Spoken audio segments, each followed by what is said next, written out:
begin today with breaking baby news.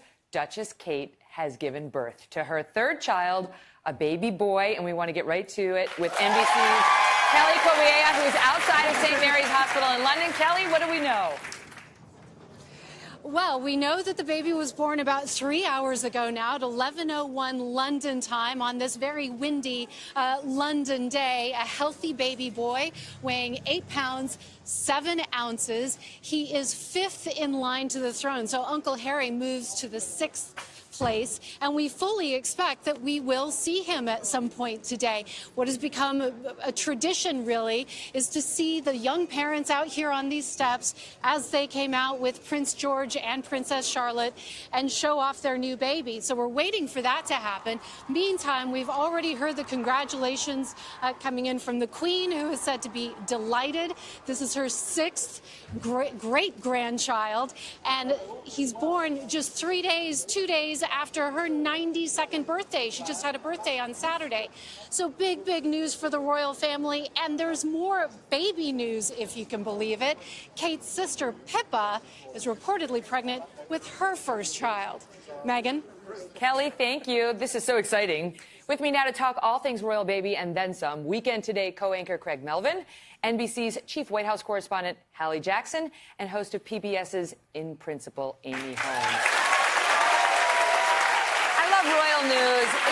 It's happy and it's a distraction. Yes. Hallie, covering the White House, you never really get need to talk about fun things. You need this. This is like really great. This one's for I you. want to know all about the baby. So the odds makers have the likely names down to Frederick, James, Arthur, or Philip. Frederick's names are Arthur or Philip. I go Philip. Yes, those are good. I was going to say, I like Philip. Yeah, right? I'm guessing Philip. Okay. And can I tell you that the reports are that her hairstylist, Kate's hairstylist, Natasha Archer, was just seen leaving the hospital just now, which we know means, what that means. Totally. She could emerge. Yes. Right. After the birth of Princess Charlotte, Kate got out of the hospital. The whole experience was 10 hours long. That's it? Yes. Wow. Well, it's baby number 3. I know, and this one came pretty quick. Speed it up, right? Boom. I mean, that's how it is here, too. You have that baby, they kick you right out of the hospital. Even Kate. Right?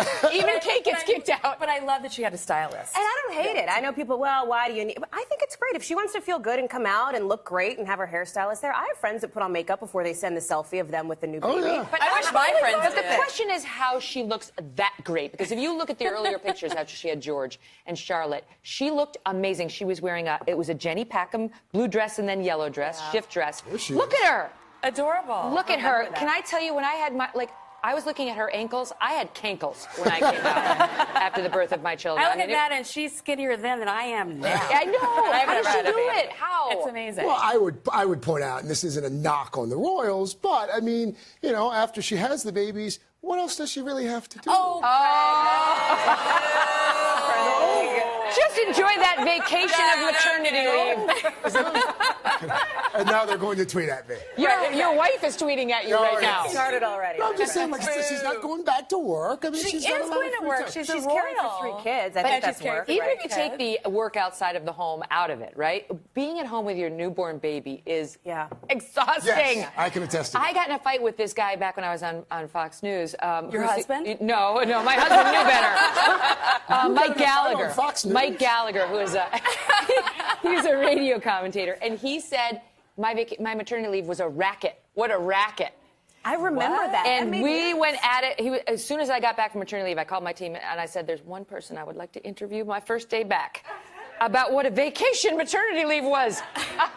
And she's got 3. Even Prince William was saying, I don't know how I'm going to handle 3. He said, I think I'm going to be completely exhausted. I'm not going to have any rest at all, which is pretty much how it goes. Come on, let's be honest. Is he really going to be handling the 3? Come on. It sounds like he does. She also has a lot of charity work, remember. She does things. I mean, and that's what obviously Meghan Markle's going to find out, is that you do a lot of public appearances and you do things for charity behind the scenes. So it's not like she's kicking up as bonbons they at her couch. You know, Meghan Markle, she's joining the corporation.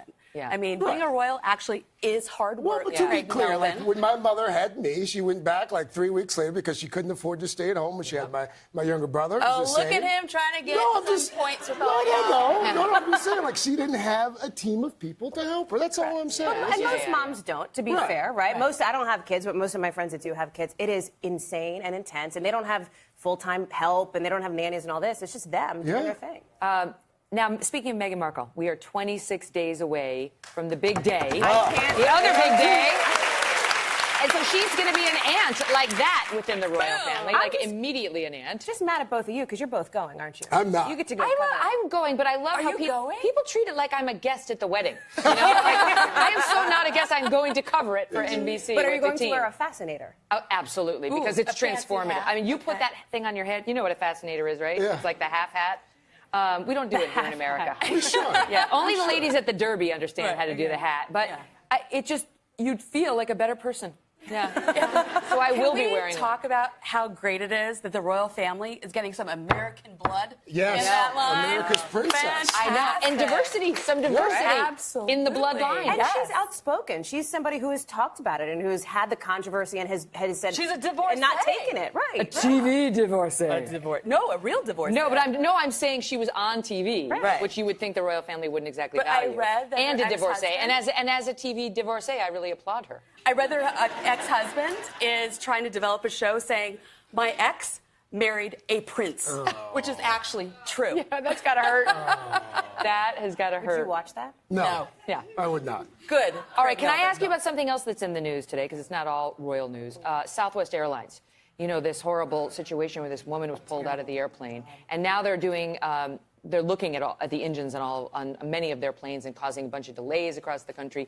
And this is, my friends were talking about this weekend about whether they would fly right now on Southwest Airlines or on any airplane. Yeah. And would you take the window seat? Has this led to greater fear?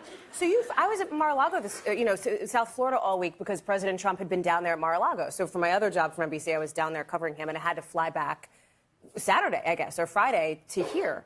And I will be honest, I have flown hundreds of thousands of miles over the last few years for NBC News. Never once walked on a plane and had any anxiety.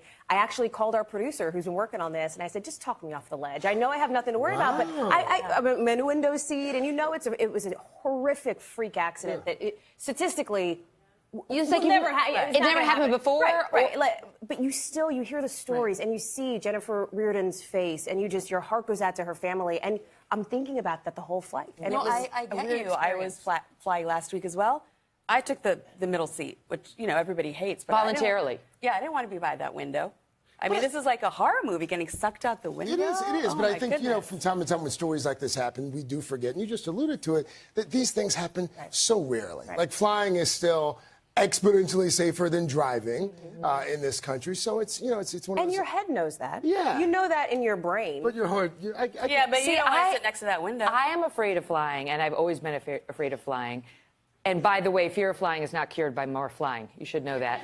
But I don't have this fear. I don't. I just have a glass of red wine as soon as I get on a plane. It's actually funny because I was on this airplane recently, and I was flying pretty much cross country, and I usually do have a glass of red wine when I get on. It just takes the edge off. But for some reason, they didn't have red wine. Yeah. I didn't want white wine. I didn't really know what I wanted, so I wound up having a cup of bourbon. Bourbon. And I'm sitting there like, I'm just wondering what people are thinking. Like, wow, Yes. Megyn Kelly. That's my go-to on the plane. Bottle. Foot on the rocks. And it didn't even have rocks. It was just like straight up. Straight But up. it did the trick. Wow. But I'm afraid of the plane going down. I'm not like, this seems such a one-off. I don't know. I don't have this fear. I feel like, when I was a kid, getting on the airplane was so exciting. It's such an adventure. And now as an old lady, I'm like, who's flying this? Who's flying this? And when there's turbulence, I get really nervous. Me too. It's something that I've acquired as an old lady. My bigger concern after that Southwest story, I don't know if you saw the pictures of people putting on their masks, their All oxygen wrong. masks. Right. Like, Who knows no one now? on the plane had their mask on right. And you know know why? how to do it? Yeah, well, you've got to have it over your nose.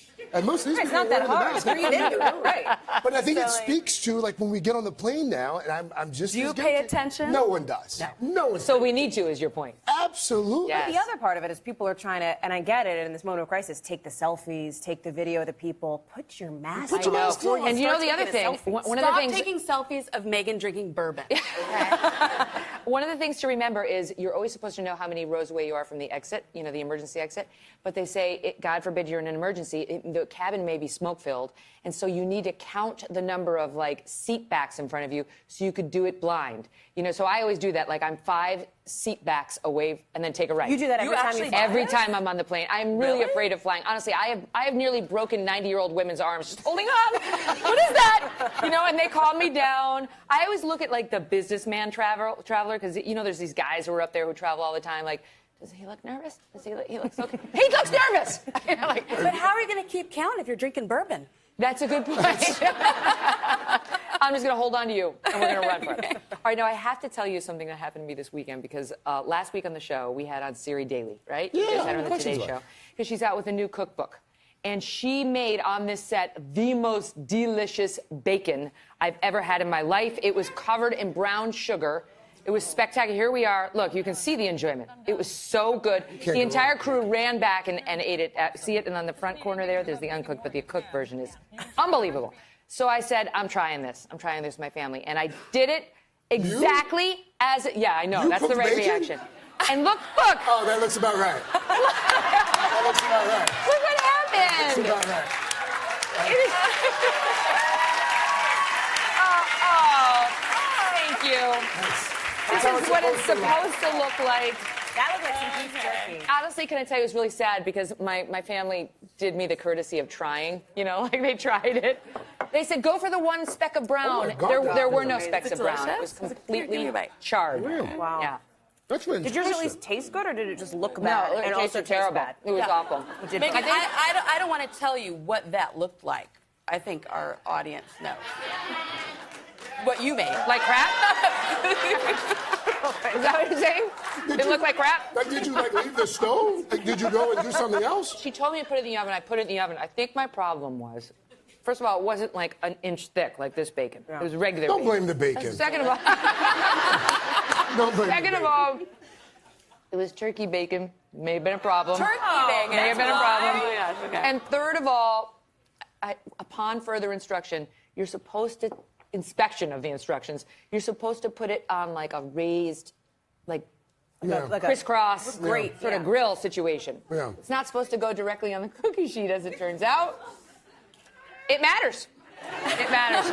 Really? Yeah. So it turns out it wasn't the bacon's If fault. you're gonna cook bacon, though, why bother with the turkey bacon? I know. Serious Welcome to my question. world. Yeah. My poor kids and poor Doug.